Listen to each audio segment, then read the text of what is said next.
Jason Goliath. The great Magos. Hey, man. First name's Listen, not needed. I've got to just say, I'm fortunate enough to have Jason Goliath, a very famous comedian. He's globally famous in studio. I want to say the first guest, but I had to squeeze in Lisa just before you. She's my business partner, so I should be upset. I am so glad you did, because Lisa, in my world, is still the queen of earth, and everything needs to go through her in writing. Exactly. Like sometimes when I'm applying for loans, I send Lisa in writing to whom it may concern, because if she approves, who is FNP? Exactly. Who is FNP to tell me?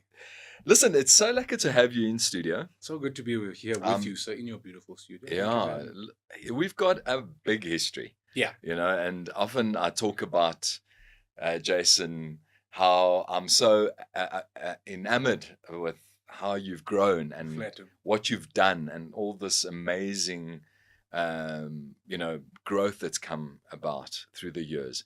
And what I wanted to talk about, really, Yes. and why I wanted to have you in studio was because not many people have managed to do the creative side, work through this comedic world, which is, comedy is one of the if you haven't tried it, it's one of the hardest genre to undertake. And I admire that about you. Yes. Because, Agreed. I mean, I wasn't prepared to take it on. And you did. And I always told you were funny. And I said and there's lots of stories go back to that.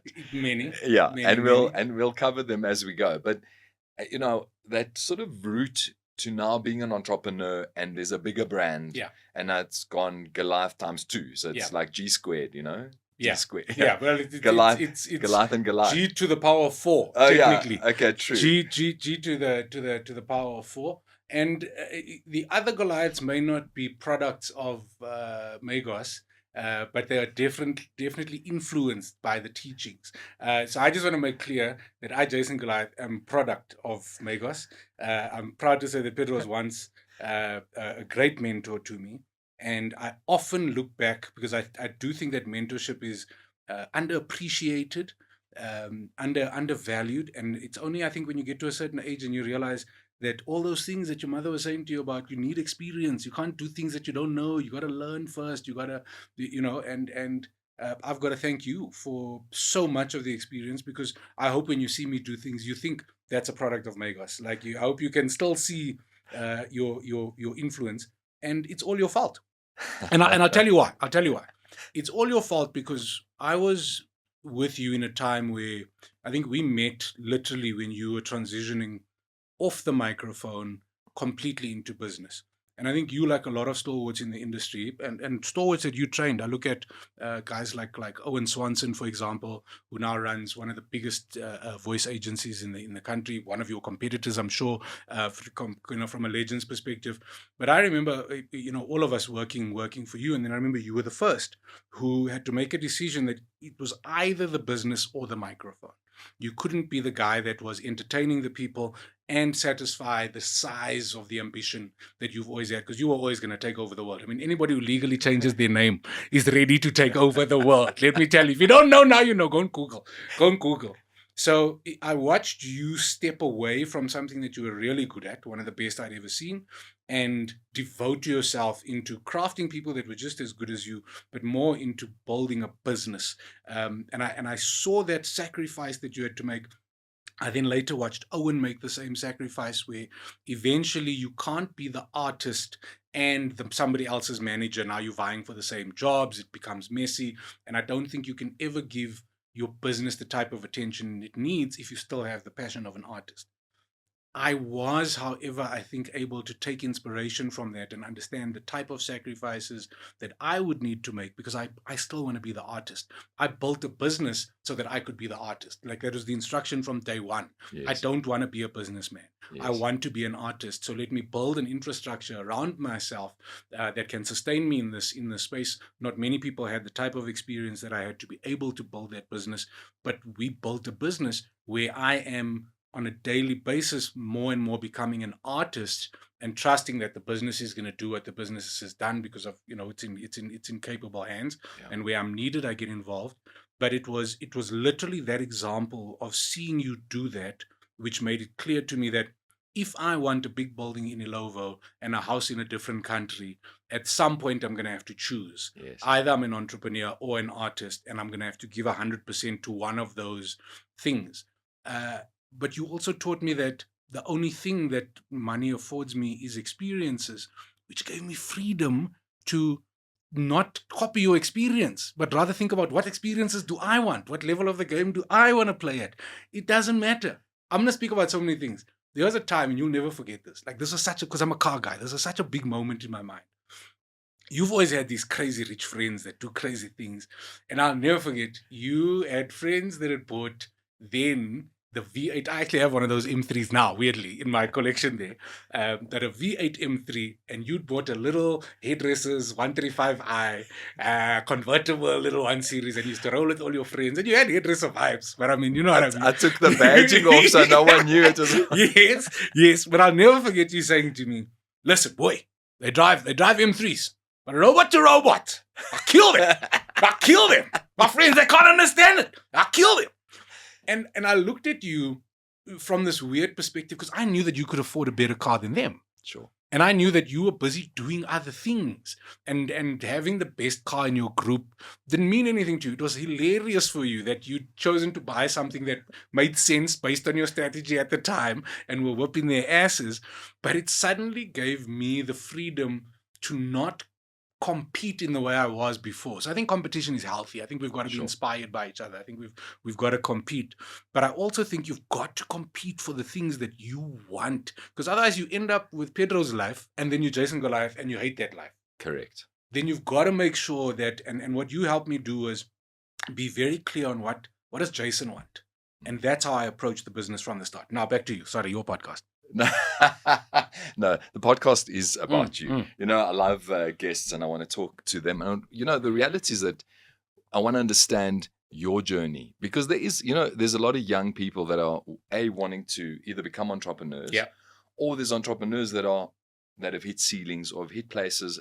And I'm hoping that what we do and all these conversations we have just kind of set something in someone's mind that just triggers, because I've always there's been, as you said, there's been a lot of people that hopefully I've inspired through the years, too many, and grown and helped them get through things and whatever.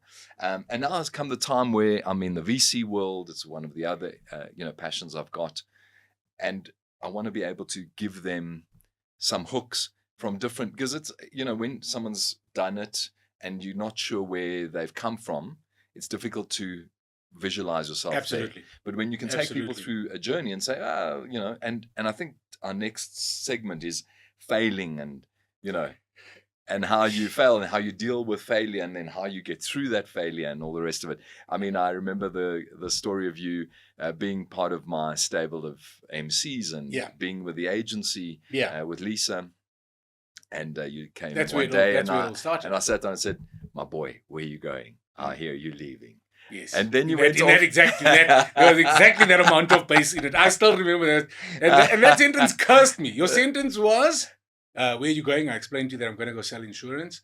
And you said to me, the problem with this entertainment thing is, yes, in the short term, you need money, you need lifestyle, you need all of these things.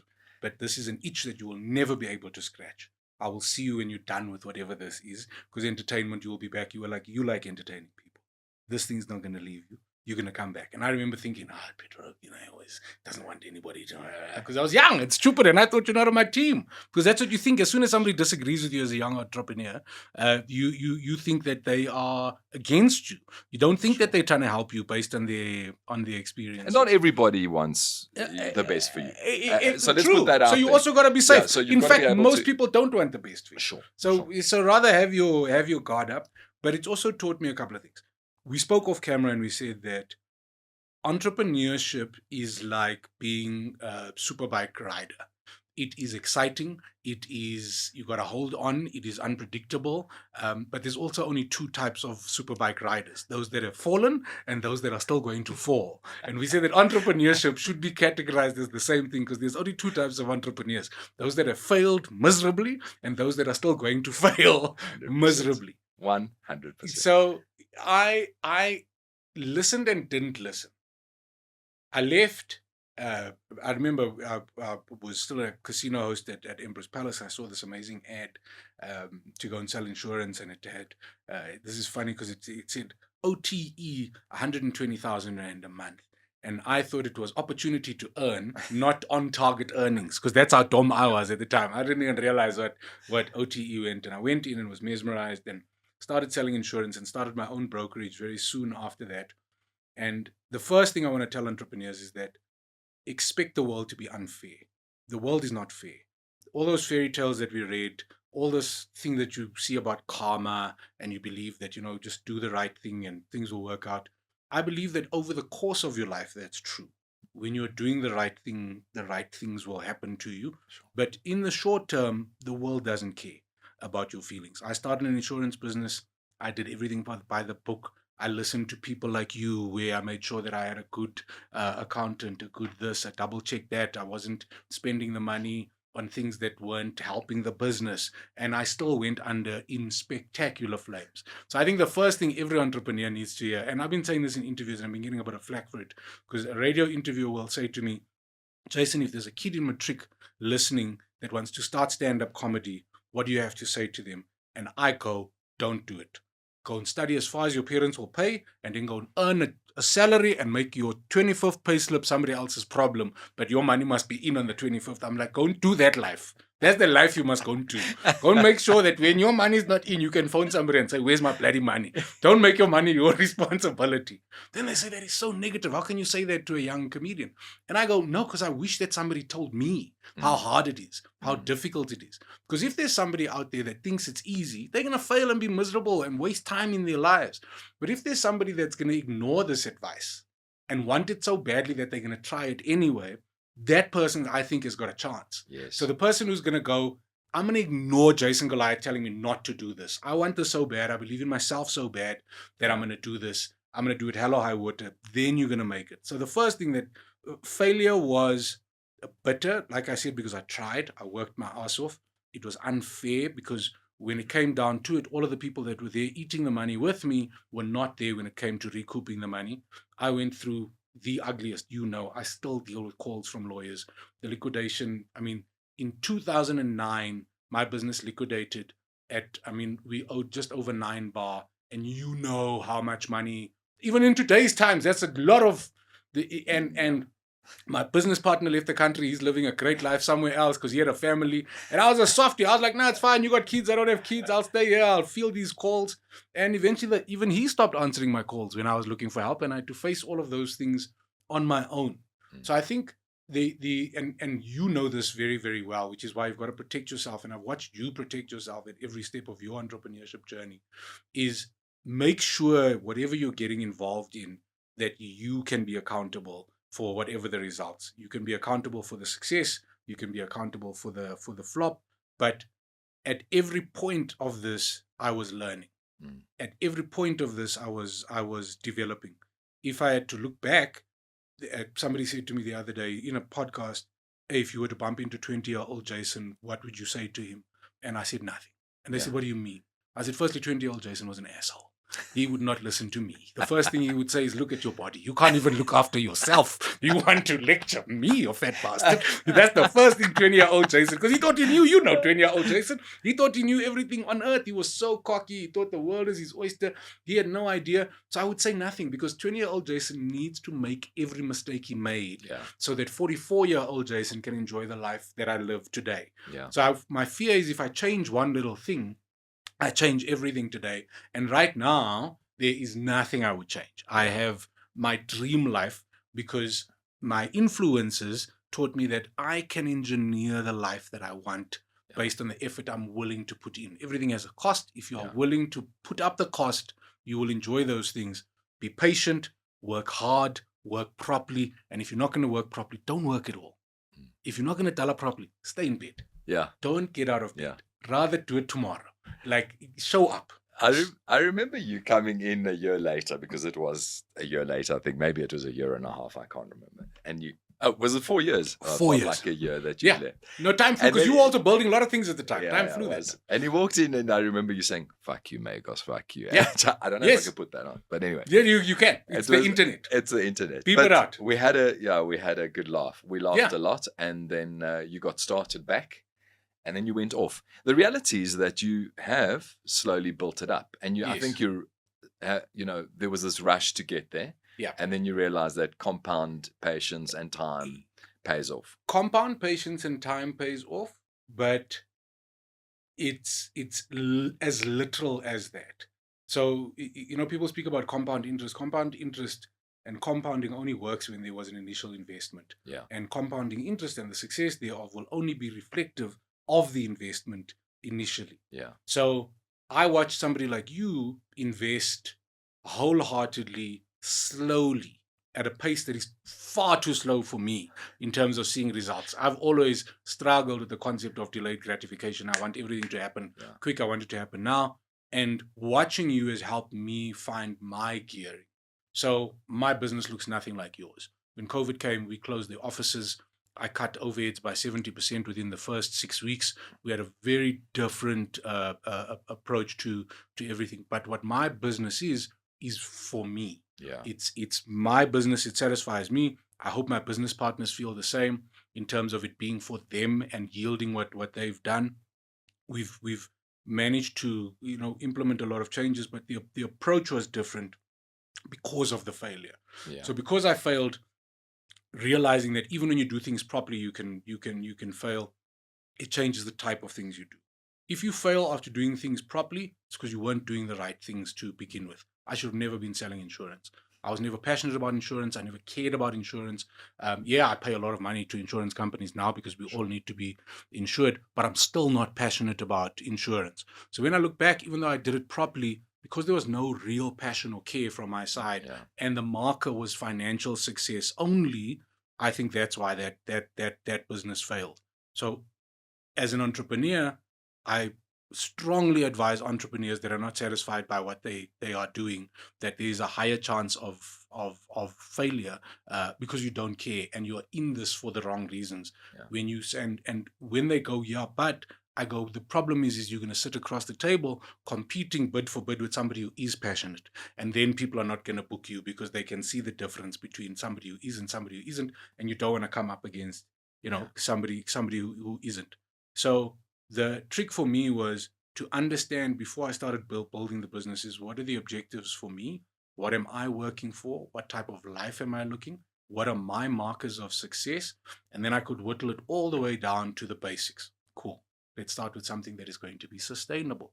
Let's start with something that is not going to be this overnight rush to fame. Let's also start with something that has looked at the data and compared to businesses that are similar.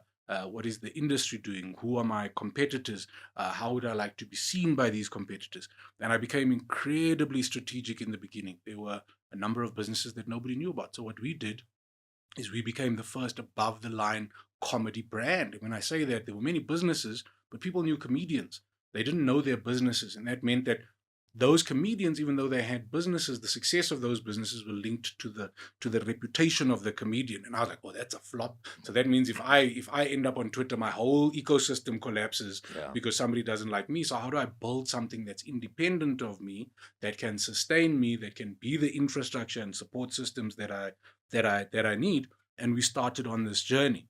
We're in a space now where we've been able to diversify in a number of areas. So we've got a creative consultancy. We are Netflix's, I always say it wrong, so Kate and Don, a digital creative agency, and we our second year contractually, and the guys are knocking it out the park, and it's been phenomenal, and it's been incredibly refreshing to start building income streams away from stand-up comedy and have things. We don't have to have a microphone in our hands to kind of create turnover, but younger Jason would have done that 10 years too early. He wouldn't have made sure that foundations are settled. I mean, I look at this building, we're in a little podcast studio here, but there's a massive building around this. And I don't know if a lot of people know that you bought this building one bite at a time. Sure. Like, you know what I mean? It was like, it started off slow and steady. And even at the time, there was major risk involved, but you only to your appetite. You weren't listening to noise. You weren't taking pressure from anybody. You've always just been on your thing at your speed, doing your best. I'm speaking too much. No, Petro but thought this thing was going to be 15 minutes. He thought this thing was going to be 15 minutes. Come in for 15, 20 minutes Yeah, and yeah, have a yeah. chat. Never. But the problem is when Never. you and I get together, No, it there's too never much is. English. Yeah, you're right. You know, what was really cool was we had a conversation about that one thing that I said to you about experience, which I think is kind of the seed Yeah. of change in your mind. Major. And I think we've spoken about this a couple of times off Yeah. mic, obviously. But that, you know, you unpacked that really nicely, and it might be quite nice because obviously I said to you, you know, don't work for money, work for experience. 100%. Your words were, the only thing money affords you is experience. So don't make the mistake of working for the money, work for the experience. I don't even know if you were experienced enough at the time to be able to tell me that everybody speaks about the why. Know your why. Yeah. Years later, you find out that the why is the petrol in your tank. That's what fuels you. That's what gets you out of bed on days when you don't want to do it. Because entrepreneurship is hard. You know this. And there's days where you go, why am I doing this? Why am I putting myself through all of this? Somebody's offering me an out. Somebody's offering me an opportunity that's soft. And if you're not clear on your why, it's on your difficult days that you will waver from your decision. Then a sentence like that makes your why clear, because you're not working for money. I am working to be able to afford my wife X house, X holiday, X car, X whatever. So while I'm doing it, when my alarm goes off, I know why this alarm is going off. Because even me that's very passionate about making jokes, best believe there's days where I've got to go make jokes for South African Revenue Services to come for me. You know what I mean? Then you're like, I don't want to go make jokes for SARS, man. Then you think, hey, man, but I promised my wife this thing, that we're going to have this experience and we're going to do this thing. And even while I'm at it, so it's like, if you're going to be successful, you have to manage your appetite for eating shit. Yeah. The higher your appetite for eating shit, the further you will go. Yeah. And I can't explain that. I deal with entrepreneurs every single day who think it's going to be easy. They want shortcut. They don't want to take it in the teeth. Yeah. Then I'm like, it's those guys who eventually don't make it. What you learn in my business is, and I say this to artists all the time, and let this be because I think the same applies to entrepreneurs. It's not about being the best. It's not about being the most talented. For me, on the top of the list is being easy to work with. Being easy to work with has a number of things in that pool. It means that you are reliable. It means that you're going to show up on time. It means that you are guaranteed to deliver. I've told some of the best artists in this country that I don't care that you are the funniest. If I don't know that you're going to come, I'm going to book number 2. If I don't know that when you come, you're going to respect my audience and deliver on the brand that I've created, I'd rather book number 2, who's going to show up, respect my audience, deliver a great set, make sure that everybody feels that they received value for money, and carry on. Then I feel like as an entrepreneur, it's the same thing, because we get caught up with sentences like, I want to be the biggest, I want to be the best, I want to be the greatest. Then I'm just like, don't be all of those things. You know what you do want to be? Here tomorrow. Yeah. That's what you want to be. As an entrepreneur, you want to be around tomorrow. Listen, I love the experience in terms of the outer world. So talk a little bit about experience on a day-to-day. I mean, you know, you spoke about it being an insurance broker. Yeah. But ultimately, you know what also was beautiful is that you said, you know, it's also the experience that I'm having 100%. Right now. 100%. The reality is you here having a chat with me because you enjoy this experience, right? Absolutely. So what you really want and what I enjoy is that I'm able to speak to young kids, you know, and I call you. Yeah, I'll forever be your kid. Who've come up through the ranks. I mean, I met you when you were 19, 20. I think that was kind of. Actually, you met me, and I remember I was 23. Right. I was 23. You always looked younger, you see that. I still do. You know what I mean? It's just that's how I believe the bloat stretches the skin. You know what I mean? You just look at the gray gives it away now. But so I forget the question. I get too excited. Experience. But so, Pets, I can't. I wish I was that guy that could sit here and go, I'm a team 5 a.m. I wake up early. I hit the gym. I get my life. together. But in honesty, I've always been the enemy of those guys. You know me. Don't fucking phone me before 10. What are you doing? Don't phone me before 10. And salad? No. You know what I mean? I don't have kids. You have kids. Eat salad. You know what I mean? You must live long. I must live well. We're not the same. We are not looking for the same things. Sure. So I'll tell you about the way my daily experience have changed instead of trying to articulate what my daily experience is, because every entrepreneur is going to have a different day.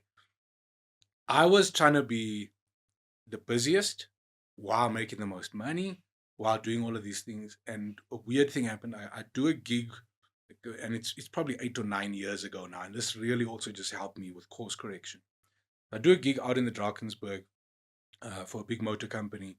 And I travel to the Drakensberg. I fly to Durban and I jump in a shuttle I'm emceeing the conference, and they've got a conference speaker that they've flown in from the UK, a guy called Kevin Gaskell. If you don't know Kevin Gaskell, go and Google Kevin Gaskell, go and buy his books, go and read. So this O was a rescue CEO, was what his claim to fame was. This O's rescued Porsche UK, BMW UK, one of those guys that they call him in when the business is in trouble. He fixes, he moves on. He's written books, he's got businesses in South Africa, he owns businesses around the world. So we land, he doesn't know me, I don't know him. We jump in the shuttle, we sit in different rows, not a word is spoken. I toss the whole way to the Drakensberg, because you know me, I also can't now be begging for your conversation. I don't know you, you don't know me, let's just rather sleep. I sleep all the way. The next day he gets to see me work, I get to see him work. Both of us have now established credibility and a mutual respect for each other. The following day, we're back in the shuttle together, back to the airport. But now we have a relationship now. So I go, hey, Kevin, these people, they flew you from the UK. They paid money for you to come here, and they bought your book for everybody. And now I'm going to be in a shuttle with you for 2 hours. I know what this 2 hours cost. Do you mind if I ask you some questions? And the bra's like, let's go. Let's go. So he says, before you ask any questions, let me ask you a question. And I say, go for it. He says, I see you in a suit. We're traveling back to the airport. I go, no, I'm not. I'm traveling back to Durban. I'm not traveling back to the airport. So he's like, are you busy? I'm like, bro, I'm on my way I just finished Hyundai conference. I'm on my way to Toyota's conference in Durban. It's wild. It's like, he's like, I'm crazy busy. And he says, well, let this be the first lesson that I give. He said, if you are too busy, your rate is too low. If you are not busy enough, your rate is too high. He said, my boy, that simple phrase is going to change the way you price yourself, because you've been working for money. I work for time off. Then I said, wait a minute, what are you talking about? He said, no, you're looking for more work. I'm looking for less work for more money. He said, because time is the thing. Time is the value. Having free time, that's the real currency. That's the thing we all can't afford. Yeah. So he said, if I could have you work 15 days compared to the 30 days a month you're aspiring to work for the same amount of money so that you could have 15 days off, do you not think that that's a bigger win? Yeah. And I said, it's absolutely a bigger win. So it made sure that, it made me do an investigation into my currencies, what the market is doing, where the money is, what I should be charging, how I should be getting that money. Then I, since that day, have sincerely been working to do as little as possible. You see, I'm not like you. I love doing nothing. Like me, I'm a Champions League nothing doer. Like, Petro, you don't understand how great I can do nothing for weeks. And okay, look, after like 12 days, there's a voice that goes, "Oh, we're rich. We don't need to work. We don't have to." But I can. That's your mother. That's your first mentor. That's mentor number one. The original voice. But I keep saying to people, like, we're not the same, and it's become so difficult to compete with me. Because I'm not working for more things. Yeah. I'm working for more time. More time with my wife, more time with my couch, more time with my dogs and my PlayStation. I'm working for more time. So over the years, if you ask me what a typical day is like, this is the first thing I'm doing for the year. I came out of holiday because I go in a cave at the end of every year. The year is so crazy. I try to take a full month at the end of every year. What a luxury. Who gets to just say no thank you for a month? Don't phone me. And I went proper dark this time. I mean, I don't think I took your call the first time you tried to call me for the thing, because I was in the cave. I was like, it's fun. It's January. This is not time for, this is not a time. And then it's obviously you, so I got a phone back. To the people I haven't phoned back, February's coming. I'll phone you in Feb. But it's so the gift of my entrepreneurship has been building a business that gives me time. So it cost me a lot of money in the beginning. It still costs me a lot of money now to run the infrastructure, but the infrastructure is responsible for me being able to not work as much. What happens now is, a great man once said that yes, we all understand the rules. Discipline is the most important thing. And I watched that Bra Kipchoge. I can never remember his marathon runner. That marathon, you know that guy from Kenya, 100%. And they said to him, "Where do you think your greatness comes from?" And he said, "Hey, I changed the thing where I made sure that my activity is no longer dependent on my mood." And then I listened, because I was like, okay, you know me, I like a good sentence. And I was like, that's a nice sentence. What does that mean? And then he said, you see, what happens with you in your life is, on Christmas Day, after eating all that food, you've never been more motivated to go to the gym. You make deals with yourself to say, "Hi, 1st of January, I'm done. I am in the gym," because you bloated, your bloody jeans doesn't want to close. You know what I mean? The shirt buttons are popping. You're like, "I'm going to the gym." Then he says, Monday morning comes and your mood on Monday morning is nowhere near in the mood to go to the gym. Then you don't go to the gym. Then he just said, I make sure that my mood and my activity don't exist in the same place. So if I need to do XYZ to achieve XYZ, I do XYZ, no matter what my mood is. Find ways to make that happen. So what I did compared to my competitors is, I just made sure that my office is always in the mood to deal with you. My office is always in the mood to take your inquiry. My office is always in the mood to go the extra mile. And it's that type of activity outside of self that's allowed me to be the kind of architect of the lifestyle that I live now. The sacrifices are, like I said, we're not the same. I live in a small house. I have a lot of things, but I can afford all of those things. I use the basics that, I used to do sales training back in the day. And when I would train salesmen, it's the same as training an entrepreneur. I would say to them, the fatal flaw that most salesmen make is their lifestyles are reflective of their best month. Then you stay a salesman forever. And they would say, what does that mean? And I would go, in order to move up the chain of the hierarchy, the best salesman should always earn more than his immediate report. So if you're a good salesman, you'll always earn more than your manager. And then that means to move to manager, you're going to have to take a pay cut. And most salesmen are living on that breadline of lifestyle. So when that opportunity comes, they can't take the job. Not even don't want to take the job. I can't take the job. What do you mean I'm not going to be able to afford my bills? So I used to always say to guys, if you can have your lifestyle expenses based on your worst month instead of your best month, you will open yourself up to opportunities all the time. So the big lessons for me were, I think there's different types of entrepreneurs. My goal has been I'm working for time, and I'm working to never have a noose. I must never have a noose. There's never the type of pressure that I can't afford anything, or because I don't like money stress. You know what I mean? So my house on my worst month, end of January, I can afford that house. I live in a very small house. A lot of people come to my house and they say, you still live here? Isn't this your bachelor apartment? I say, yeah, my wife is very comfortable. Sounds like Buffett. And I wish I could compare myself by any stretch to Buffett, but I get it. Yeah. I get the Buffett thing the same as I get but I dressed up for you. I generally wear a black t-shirt with a black jeans because I don't want to think about those things. Yeah. And I don't want the pressure. I wear a black t-shirt, black jeans because I feel cute in a black t-shirt and black jeans, and I can wear that every day with different tackies.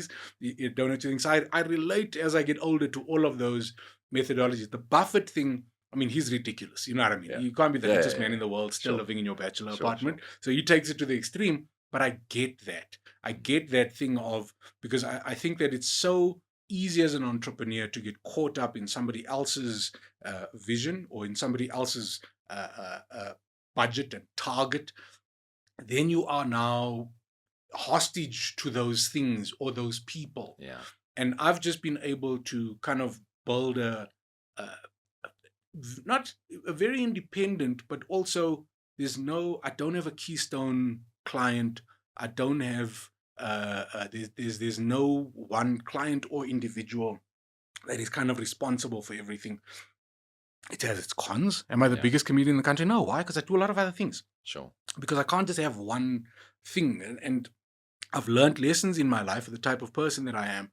I build a lot, and I used to in my 20s build so that this one person or this one business is so important, and I make them so important. And then you realize that businesses don't have emotions, businesses don't have feelings, businesses have shareholders, businesses have balance sheets, and best believe if any of those things go against you, and I've seen the rug pulled out. So I've also tried to build the type of sustainability that I want to enjoy, that I relate to, while understanding that if I do that, I have to subscribe to the cost of that. And the cost of that is sometimes perceived and maybe as mediocre by other people. I drive a BMW that's M for Maker Plan, not M for Motor Plan. You know what I mean? It's old now, but I love it every single day, and it's for me. I don't know what else other English I can add there. No, you're 100% right. I mean, ultimately, when I look at you now, from the 20s, I see a humble Jason, who before would be a little bit more, aggressive. And I loved it. I mean, because that's what got you going. 100%. I needed to be that animal. Yeah. But you've, I think, realized that. So talk to me a little bit about humility, because I think that is something that often lacks in, so how do you balance that staying humble? Because I mean, I see how you treat your clients. We've booked you often from a Magos Media perspective. The other company, the one that keeps me. It's my day job, know. And fundamentally, you've come in. You've always been humble to clients. You always respect. You always say hi. You always say goodbye. You always make an effort with a tea lady. I've seen you always greet our tea lady when you come. Because she's lovely and she treats me so well, and always has, and she's still here. Yeah. And that's a sign of humility and family. And Pets, none of it is real, man. Yeah. None of it matters. It can all be taken away tomorrow. I've had it taken away. It is a fallacy to allow things to make you believe you're better than anybody. For me, I'm grateful for every opportunity. I'm grateful every time anybody allows me to turn the microphone on. It's been a little bit more difficult to get there now because, my rate is a bit high. My office is a bit full of shit. I walked into a client the other day and they said, "Oh, we have a qualified sound engineer." I said, why are you saying that? She said, no, the booking form from your office says not only does he want a PA, but he wants a qualified sound. I said, I didn't even know it updated. I didn't even know it's been updated, but that's very good. So yeah, it's become a little bit more difficult to book me now, but I'm still as grateful because there are still 10 Jasons out there willing to come and do it. I believe I try to serve you as best I can, but the same rules that I'm looking for when I'm spending my money is what I have to apply to clients when they're spending their money. Yeah. Show up. Yeah. Show up. Don't come if you're not going to show up. Showing up to me doesn't mean arriving. It means adding value. I spent so much time training Nicholas and Donovan that when you're at an event, that room and the people that booked you and have seen your invoice, they can't make sense of why you're earning that much money. So your job in the first 20 minutes is for the CFO and the CEO to change their body language towards you from, why are we paying this bastard so much money, to, good God, we should have paid him more. Yeah. Show value. Yeah. Show interest. And if you can't do those things, say no thank you. Because that's the business card. Yeah. That's the business. That's why you trust me with any client that works in this building. Absolutely. Why? Because I treat your clients at least as good as you treat them. Is my ambition, and I know that's your ambition too. And the lessons I got from you and the great Craig Berman was the relationship capital trumps all. Yeah. Look after people. Yeah. Because at the end of the day, it's people, and that has been one of the great gifts of my career, is being able to have good relationships, being able to deliver, being able to have a clean and good reputation, which I work hard for. I learned those things from people who came before me and showed me those rules. We can all be whatever we want to be, but choose your moment, boy. Yeah. Choose your moment. I mean, you know what? This leads me into the next conversation, because you've spoken about your competitors. And I mean, you're friends with all the big greats. I mean, as far as Trevor, no, I think you're friendly with Trevor. You're friendly with David Cars. I mean, you've met and you've traveled and gone to Switzerland and Canada. You've done all the big events and that. I've literally ticked and I think it's because I started so late. So I only started comedy at 30, and then there was all this pressure to go, okay, well, what is possible?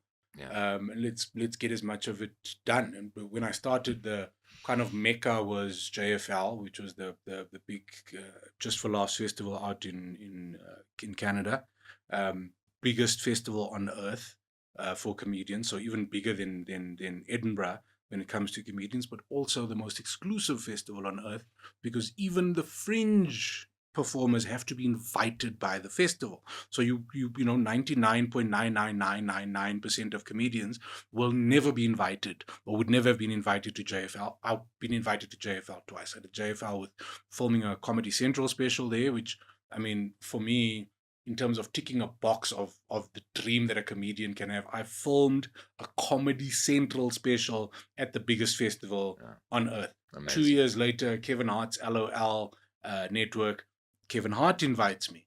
And then my life is so crazy that he invites 5 other comedians, well, 2 others from South Africa and a couple from the rest of the world, but the guys perform over different nights, and Kevin is only there for the first night, and I thought, what bad luck do I have? Everybody else gets to warm up.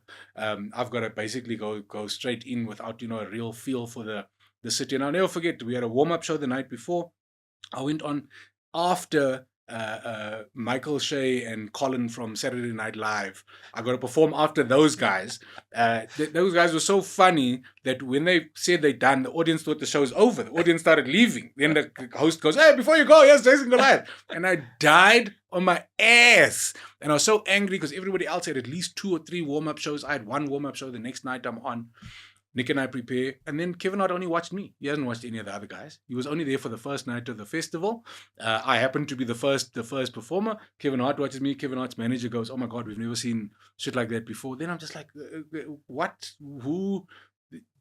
The world. So in terms of being able to achieve things, there's very little on my bucket list that hasn't been achieved. And I think that's the part of entrepreneurship that nobody speaks about, is dream bigger. Like, I suffered the curse of starting a business at a very low point in my life, which limited, it governed how big I was able to dream. My biggest curse as an entrepreneur was I achieved all of the goals that I'd set out for myself, all of these things that felt impossible. I achieved those things within the first 8 years of stand-up comedy. And then my brain went, and then what? You've all read that thing of, that wins the Olympics and then goes into a deep depression, because then what? The next day, you still wake up. Now you've achieved the thing that your whole life was geared towards. And now what? Yeah. So the biggest mistake I made was dreaming too small. I wish I had Trevor's ambition. I wish I had it.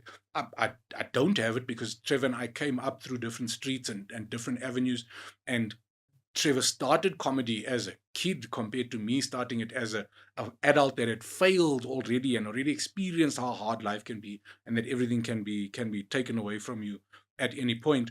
But I wish I dreamt international. Yeah. When I started, people literally asked me, I've always been somebody that's been analytical.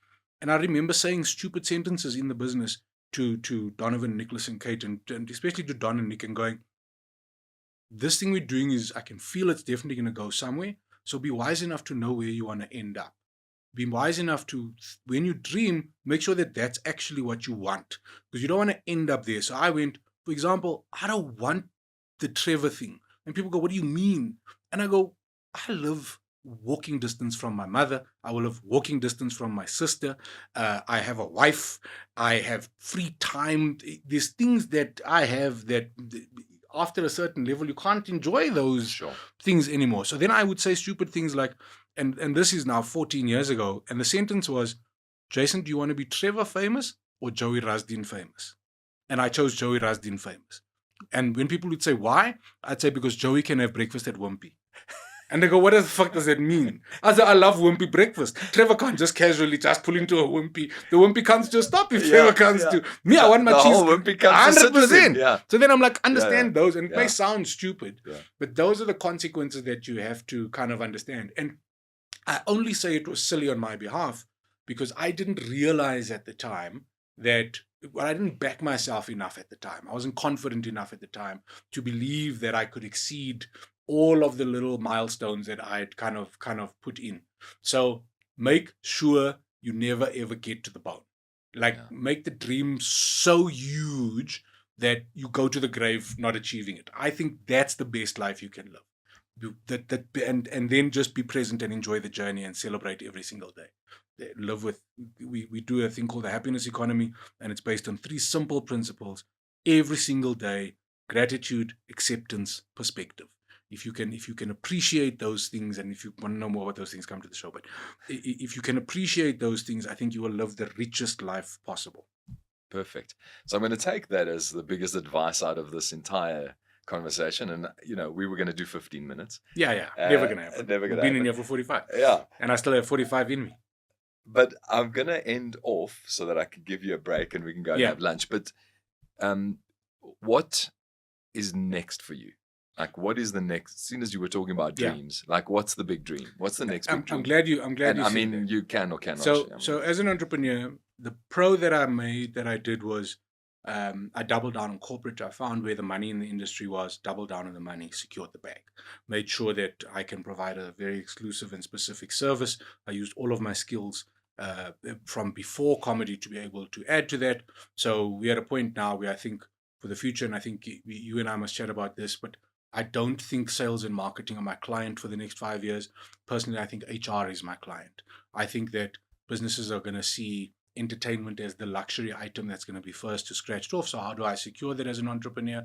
I make sure that I'm now talking to HR about doing diversity and inclusivity talks, organizational culture talks, and using comedy as a vehicle to kind of land that messaging and showcase. So your staff don't want to have a D&I day. They don't want to have a diversity and inclusivity lecturer coming in here. But if you say to them, listen, you guys have been working hard. I'm bringing Jason in as an incentive because I've worked hard to be publicly seen as a comedian.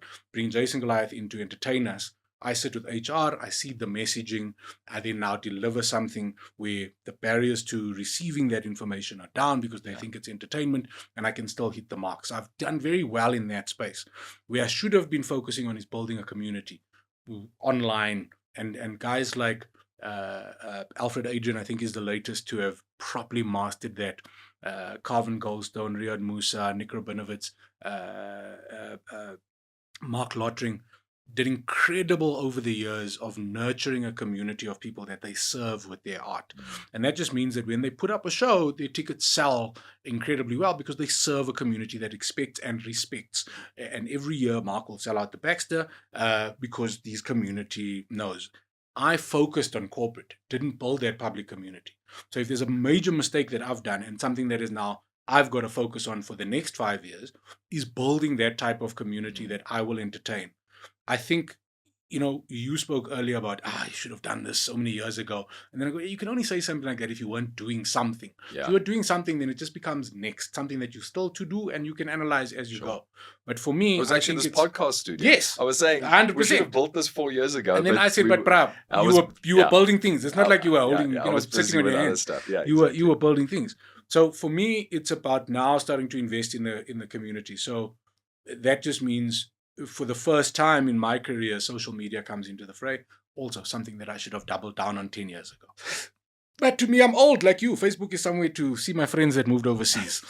It's not a channel to entertain possibly. But all the meetings that I've had this year so far have been strategizing, how do I create content in the spaces, not money in the spaces. Yeah. How do I create content in all of the different spaces that I'll play in? So the happiness economy is something that kind of lives in corporate and in the public space. How do I create content for the happiness economy?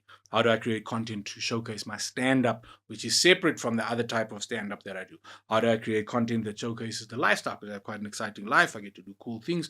How do I create that? So where to from here? And I'm saying this openly so that anybody who's in a position like me, we must all succeed. There's more than enough for all of us. And I've learned that from you, is that if you are generous, people will be generous. It's just the way the world works. So now it's about honing down and building an online community that is not shaped by likes and an algorithm, but rather shaped by how I define the brand up front, and then being patient enough to keep putting it out there until the right people come. Because I think a lot of us run the danger at the moment of changing our brands to suit the algorithm, changing our brands to suit the likes, and then you end up with something that you don't even like, or that you don't even recognize, or that is not yours. So what's next for me is exactly that, focusing on building a community that will come and enjoy my art. Yeah. That That's you're it. being sincere to. That's it. Yeah. That's Yeah. it. From the business point of view, Goliath and Goliath is going to continue its creative genius and will not only continue, I think, especially this year, developing stand-up comedy, but I think that we've got a lot to add in terms of just the creative landscape, and our little agency is quite impressive, if I do say so myself. Yeah, well done. Listen, I've loved watching on the sidelines. I'm super proud, I think as almost like a dad, looking down and saying, well done. And I mean, I'm not that much older than you. No, but like a dad you were. I told you, I quoted you the other day and I said, you need mentors like the mentors I had. I said I would kill it. I'd be on the microphone. I would do exactly what Pedro trained me to do. I thought I killed it. The audience thought I killed it. The client thought I killed it. Pedro is nagging me about, but you're talking from here. You need to be talking from here. I'm not feeling your diaphragm. And then I'm like, in those moments, you can't kill this guy. Everybody's happy. He's still not happy. There's no pleasing this guy. Then find mentors that believe in you that much. Yeah. Find mentors that believe in you, that even when you think you've nailed it, if they can see room for improvement, they're going to point it out. And later on in your life, you'll look back and be grateful for the Pedros in your life to go, the reason I'm great is because somebody showed me that there's more. Somebody set the benchmark, set the standard, and helped me show up. And now I invite all competitors. Let's go. Listen, I think you're doing an exceptional job. I'm very proud of you, and I've loved the journey. And we've crossed paths so many times post you kind of moving on and doing your own thing and have grown. So I wish you more of those big dreams, and may those dreams be bigger. I'll be on the sideline and I'll still poke at you every now and again. Listen, you'll be on the sideline in your yacht or your whatever. I see you there with you. So for those of you watching this, please go and follow Petro on all social media platforms, and then please wait for when he's outside of the country for the great fashion show that will ensue. The great fashion show. You know, a person who you go, this person didn't even think about what they're putting on, but they look like a catalog. You're so funny. Love you. Time to go. See you guys around. Entrepreneurship, mentorship, lots of it. Yeah, don't do it. Get a job. Get a job. Get paid on the 25th. Jason, it's been great having you here. I've really enjoyed our time together, and we'll do it again. Thank you for everything. I'll come to yours next. Thank you for everything. They'll never know. Thank you for your time. I appreciate it. Thank you for everything. And I appreciate your time too. Thank you. Salutas.